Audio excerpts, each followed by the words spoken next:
I had no idea what I had signed up for when I started recording the event about the poems. I did not expect it to be hours of voice chat, of voice dialogue. Whee! Let's get even higher. So, I have some time to skip in order to complete the next chapter.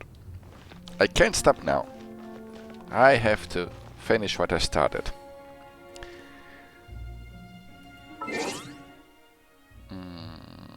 What was it, 8 o'clock?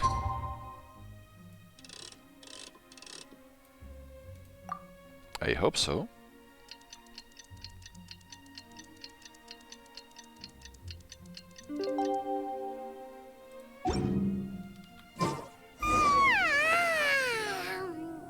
That was a refreshing sleep.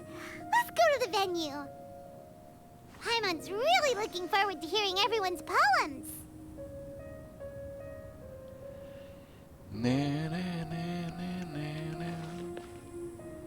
Still the best part of the story. Stormterror's Lair.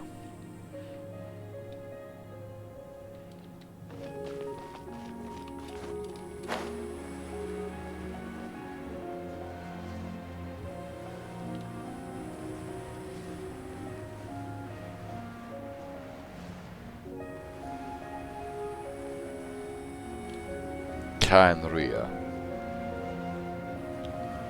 Or Old Mondstadt, I think. Something like that. Okay, back to the topic at hand. Stormterror. Such a sad story.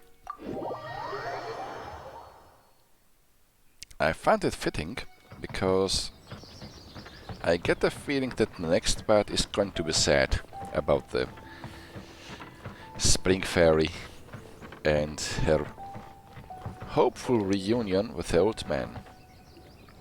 Huh? Looks like we're a few people short today. Morning, friends. Singcho said he wants to take some time and focus on writing poems, so he'll join us later. Noelle has other duties today, so she asked me to tell everyone not to wait up for her. Okay, well, never mind. What about Callirhoe, though? She said she'd be here. I got here really early, but I haven't seen her yet. Are you talking about the girl with the blue hair? I saw her on the bridge near Dihua Marsh during my morning training. She looked a little upset, so I didn't want to disturb her. Upset? Oh no, what should we do? Was it something we said last night? Oh, Paimon's worried. I agree. If she's run into some kind of trouble, I'd like to help her. Huh? You're all going? Then I'm coming too. Shall we start with the bridge? We're all here a little early, so there should be time. Good idea. We'll be back in a jiffy. Heart of the Deep. I have to find the Spring Fairy. Wait a moment. Was it Q or G or... I want to read this one. The fallen leaves float away, carrying with them stories of the past. Or past. All the protagonists of the fairy tale rekindle feelings from a distant past. Will they?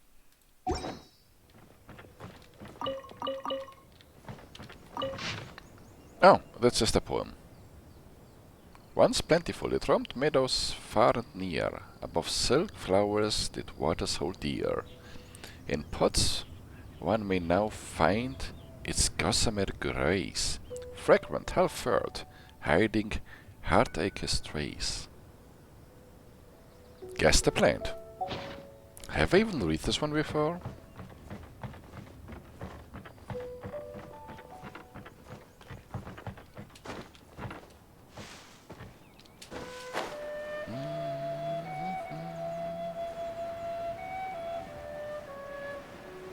There's the... Oh, it's this bridge, not the other one.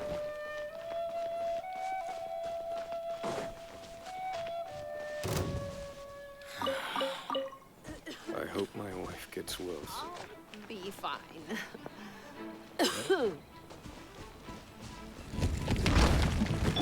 Oh, Think you can bully?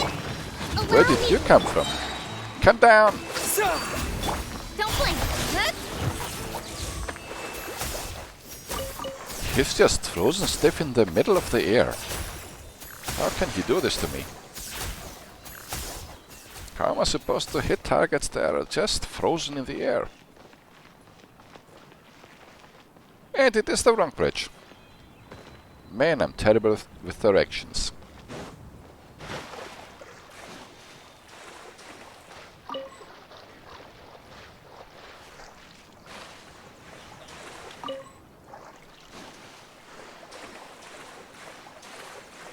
But I'll get there eventually.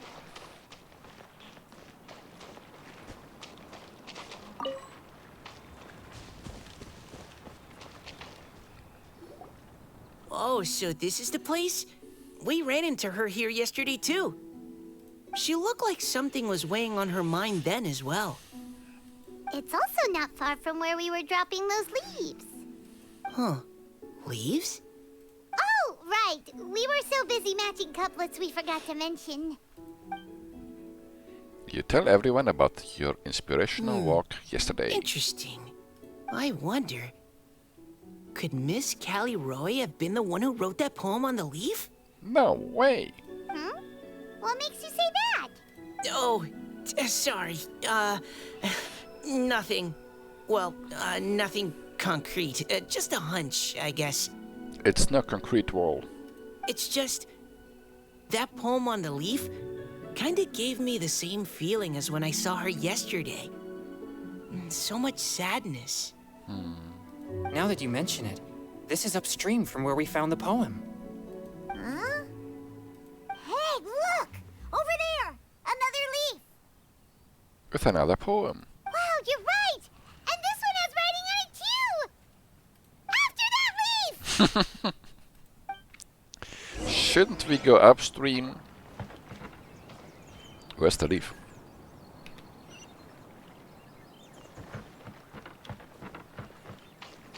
If I am to cross the water, I need someone who can cross the water faster. Like Mona. It is as the stars foretold. Indeed. Oh,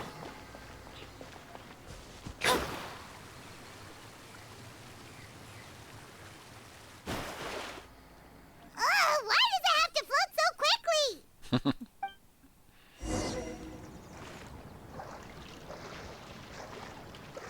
Mona. I can see you.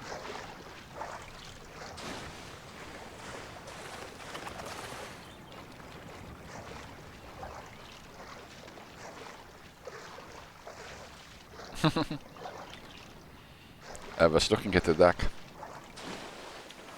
Daffy Duck.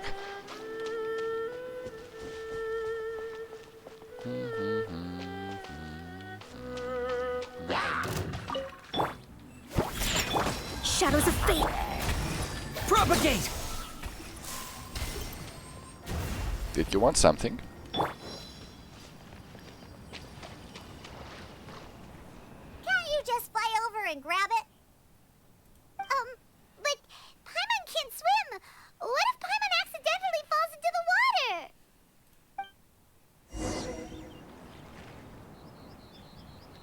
This is going to be a long hunt.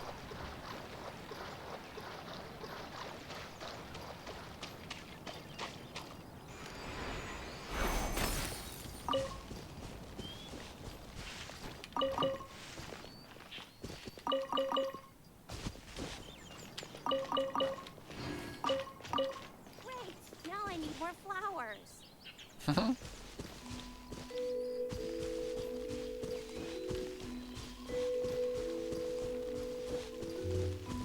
Down here there could be some loch pearls, but no time for this.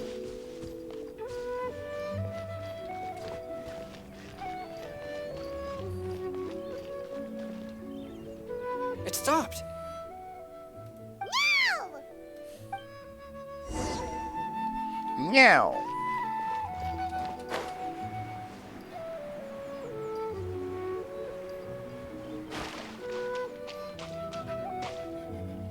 At long last.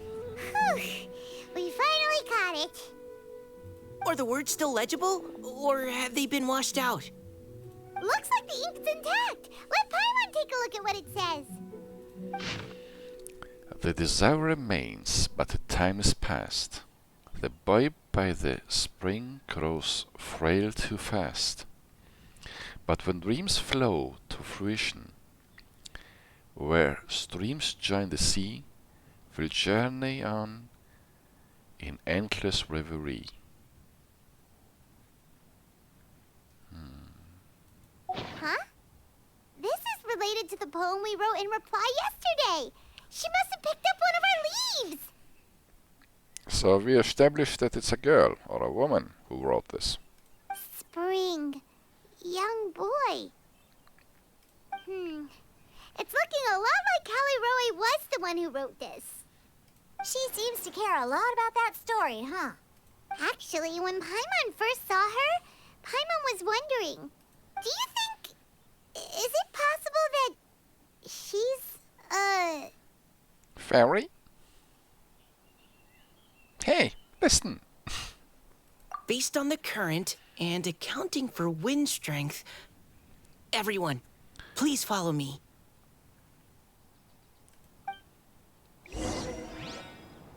Why didn't we just go to the direction where the frog,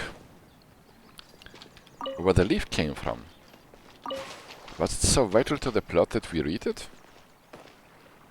We could just have asked her what's about. The leaf, what's written in it.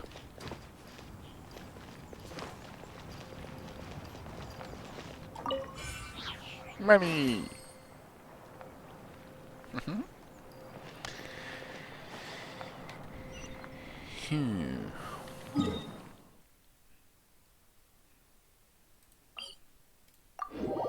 I should switch back to...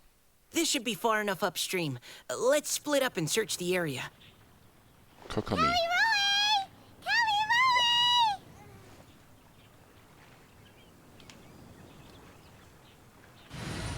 Sangonomia Kokomi. All is accounted for. Let's move out. Need to sneak past this guy. I don't like fighting them. They're pretty tough.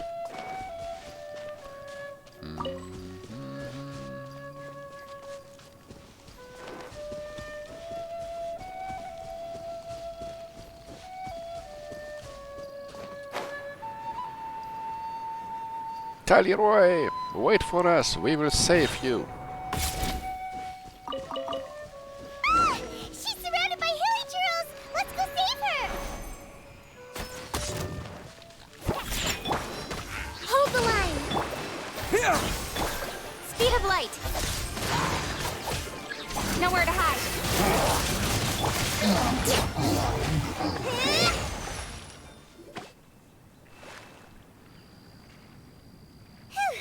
Callirhoe, are you okay? Callirhoe, you look kind of wet. What's that? It's a huge water droplet. Like the ones from Battleland. This is exactly what I saw the other day. Huh? Why are you all looking at me like that? Because the magic has been dispelled. Oh no! My body... is it... That voice is definitely Callirhoe's. How did this happen? Please wait a moment. The water droplet turns back into her human form. No. Did I use up too much energy? How did you... What's going on here? Miss Callirhoe, are you some kind of adeptus? Nope. No. I'm so sorry for deceiving you all for so long. Actually, I'm an Oceanid who flowed here from Fontaine long ago. What's an Oceanid? Ah, the Grandmaster has mentioned them before. The Oceanids were the familiars of the former Hydro Archon. They all fled Fontaine after the Archon died and settled across the world. That's correct. Though, to tell you the truth, I can't even completely recall how I found myself here.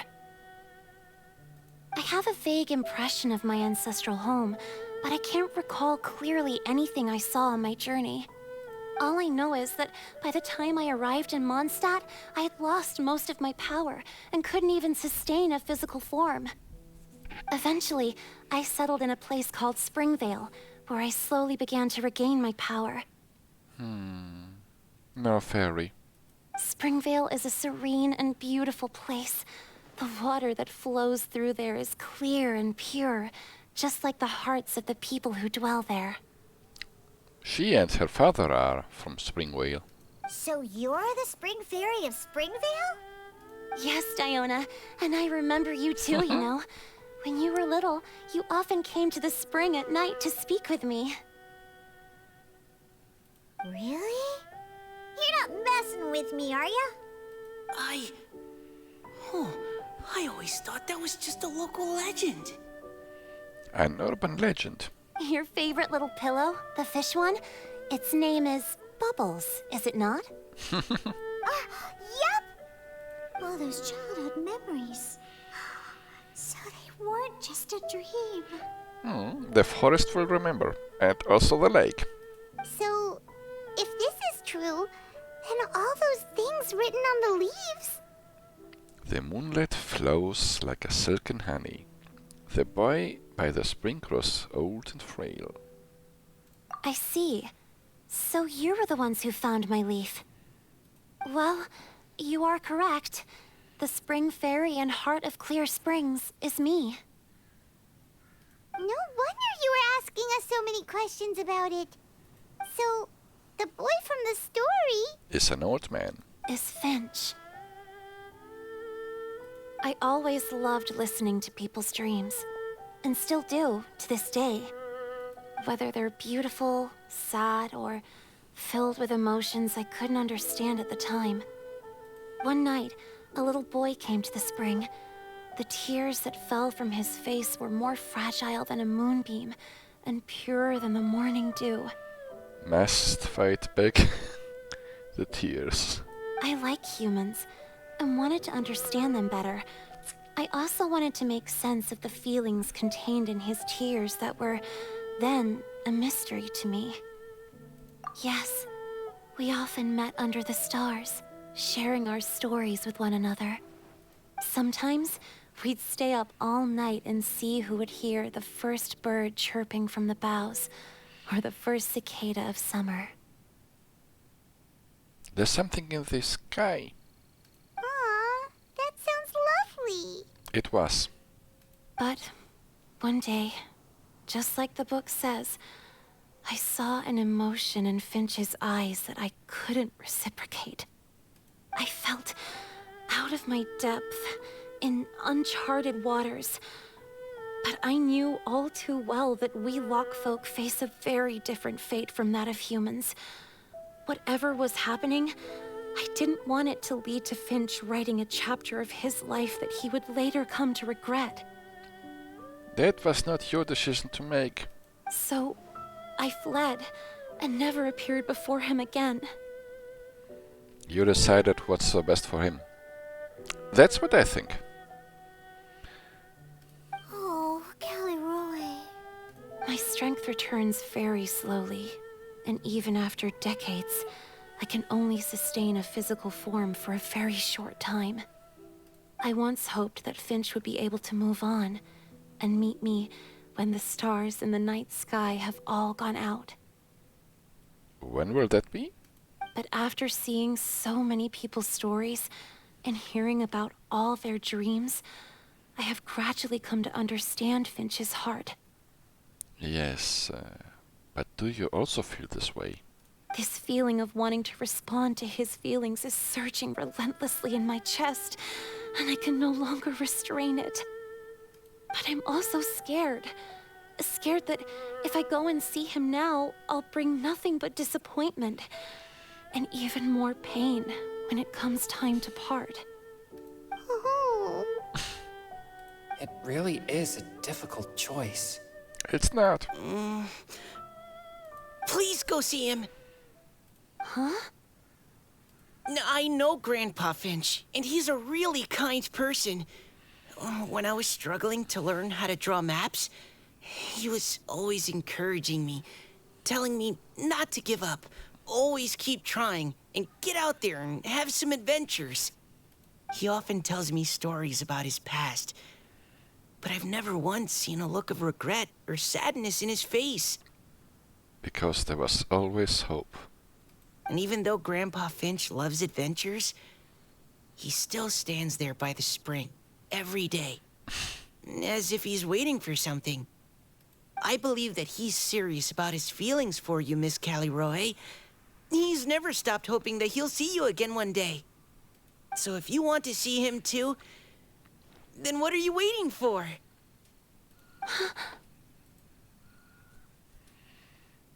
Didn't know you heard it. No, first one is better. Huh? Oh, sorry. I think I got a bit too excited and I just thought, well... I understand. That settles it. I've decided. I will go back and see Finch. You will? Amazing! That's great! I think this is something we don't need to watch. This is a special moment for those two. But I'd like to ask all of you for some help. Help? Sure. Just say the word. We'll help you any way we can. Talk to Finch? Would you come to Springvale with me and help to bring Finch to my side? This is unusual. I cannot maintain this form for much longer, and I'm worried others will see me how I was just before. Leave it to me. I'm really close with Grandpa Finch. Also, please keep Finch's in my secret. I wouldn't want Springvale's tranquil waters to become agitated on account of all this. Your secret is safe with me. I won't tell anyone. That's a promise. Great. I can't thank you all enough. What about Paimon? What's wrong? Are you gonna turn back into a water droplet? Should we take your lung in a bottle? No, I'm sorry. It's just that my mind's racing. As much as I want to talk to him again, I'm still worried that I won't have the words when the time comes. Is it the mind that is racing, or is it your heart? A poem? All the things you hide deep inside your heart, everything you never had a chance to say. Sometimes the line just continues in the second option, and it doesn't matter which one you pick. Okay, good idea. I'll write him a poem. And it will be called Heart of Clear Springs.